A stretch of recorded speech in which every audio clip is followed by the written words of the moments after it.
My friends, I come to you today with some bad news. I officially had my first red day of 2023. The green streak has been snapped. And of course, I'm here to show you, tell you about it, and teach you so you can avoid making the mistakes that I did and learn something in the process. So in this video, I'm going to break down how I lost over $3,000 today, what I did wrong, what I could have done right, how I messed up. And then I bring on special guest Grizzly Trades. He's going to show you how he caught the bottom on SPY today. He's going to show you a winning trade he had. I had the same levels, but I didn't execute. So I figured we'd give you best of both worlds. I'll show you my red day, show you how I didn't execute, show you how I fumbled the bag. He's going to come on, teach you how he caught the exact bottom on SPY today, give you his A+ education as always, and give you an amazing video full of education. So all that being said, if you like making money, if you enjoy transparent trading, and if you get some value from this video, please consider hitting that like and subscribe button in the bottom right corner. Comment what you want to see next below, and let's get rich together. Bring on Grizzly Glock. Yo, my man Grizzly, how we doing today? Doing amazing, bro. How are you? I'm doing all right. I've had better days. Had my first red day of 2023 today. It's one of those days, man. They happen. Yeah, I mean, just to have one red day this year, I think you're definitely winning. So I don't believe I'd be too worried.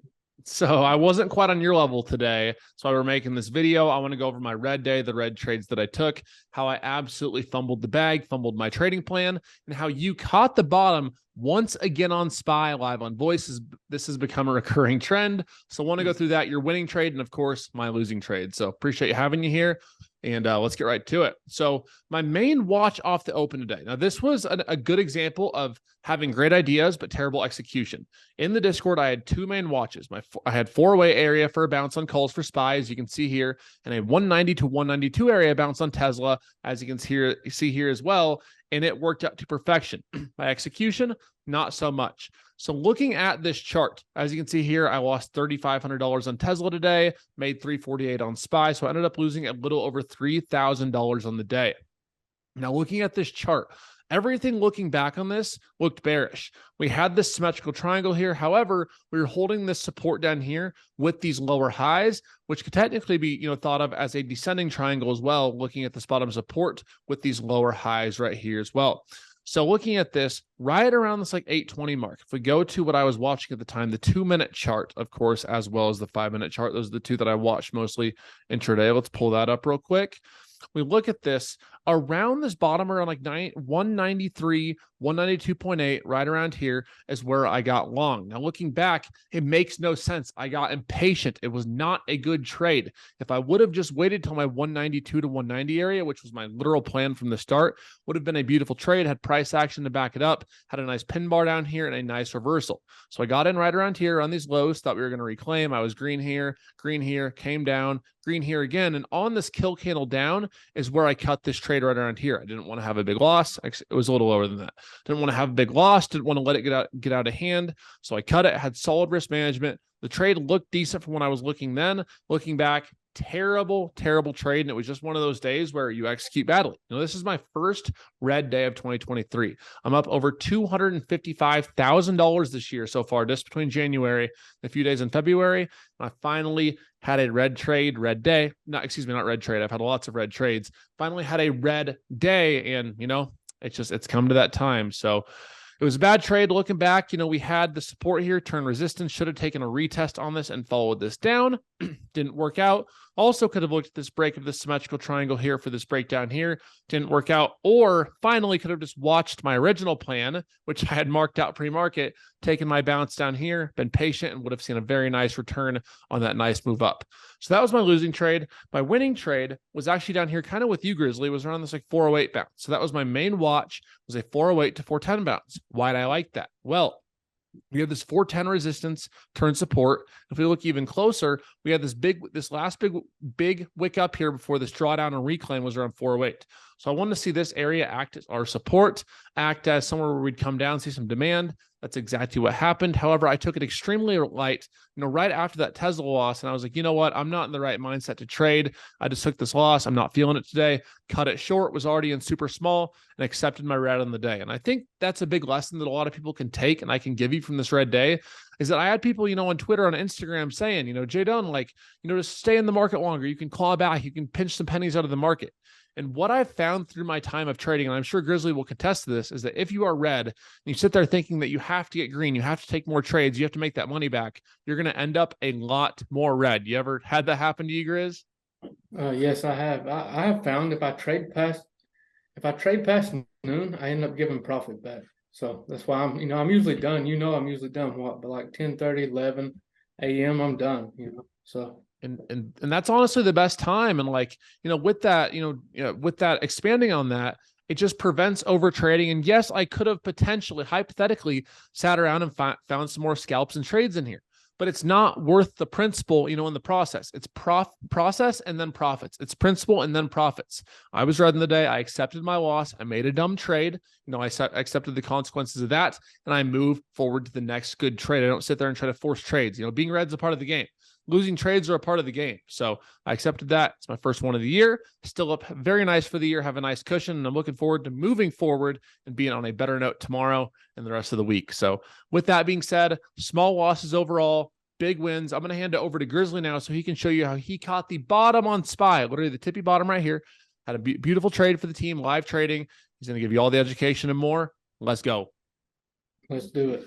So I guess to start, we should talk about the game plan that we came up with during our Instagram live pre-market, right? Or we can go as far back as to my weekly watch list video I put out on Sunday. And I said what I wanted to see in SPY. I'd like for us to push down, fail this zone that I have drawn up. I want to come back up and retest it, to enter with puts. We come back up, retest it. But this happened. I took this trade during pre-market trading the futures, which did really well. I had a nice future trade pre-market. Then I said, okay, the ideal trade once the market opens is either, to enter off a downtrend because we are showing a little weakness this morning. We opened below prior day close. Honestly, I really liked where we was at pre-market. I had a really good setup for the day, really good plan. But everyone that trades with me, I always when the market opens, I look and see where SPX is at. If we're right above if we're right above a big support, I do not go short. Okay. And that 4,100 was right there.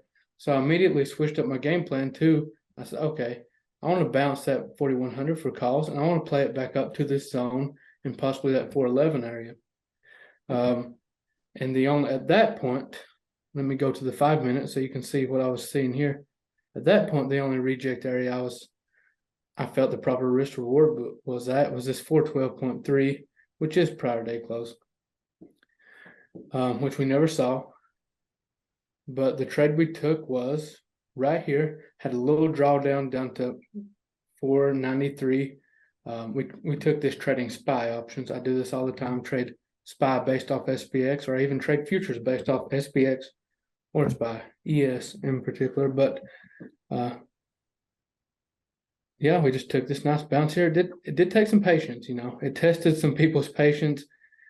The reason I did hold this a little longer than I typically would, I've seen a lot of traders struggling this year. Some of the best traders I know, ones I really look up to, and I'm like, what is causing this? I noticed I have had a little more red, or a little more, not as much profit in my trade as I was at the end of last year, right? So this weekend I took some time, went back through, looked at charts, and what I noticed was I just wasn't giving my trades enough wiggle room. So I adjusted my plan a little. My position size was set up where I wasn't risking more than 2% no matter what happened, basically. And I followed through with it, and it paid us. It's just one of them times it was as simple as following my plan. So, and I like how you added in that you went and you kind of back tested that, we're having to hold our trades a little longer and add more wiggle room, which brings up a very, very good quote that I like in trading. And it's not the strongest that survive, it's the most adaptable. So there might be times in trading where you have to adapt to a new market. You have to adapt to new conditions. And that is what is going to make you profitable more over the long term versus, doing what works and just never being willing to accept or change what you're doing. Yes. So I love that you added that in. It was an amazing call live in the Team Bull Trading Community Discord. Helped a lot of people make a lot of money, and a lot of people, more importantly, learn. So appreciate you doing that. Do you have anything else you want to add in? Any other helpful tips, psychology, trading?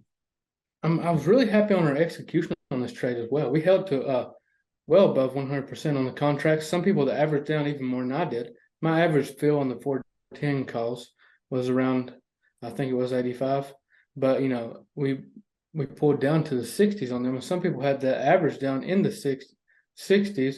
So when we come back up pushing that $160 per contract, they was well above 100% plus. So yeah, dinner's on them tonight, man. We got some diamond hands in real. T-Bull. It's awesome. Well, appreciate you having you on here, Grizz. As always, he is live every single morning on Instagram around 8 a.m. Eastern time. I personally join him around 8:40, 8:45. He also has a YouTube channel. Both the Instagram and the YouTube will be linked below this video. We have lots of free content. We want to see you win. We are all Team Bull, and we all are focused on helping you learn, helping you trade with conviction, and helping you trade confidently. So all that, appreciate you being on here. As always, Grizz, got a lot more coming the way in 2023. Let's get rich together. Have an amazing night, fam. Appreciate you, man. See you, bro.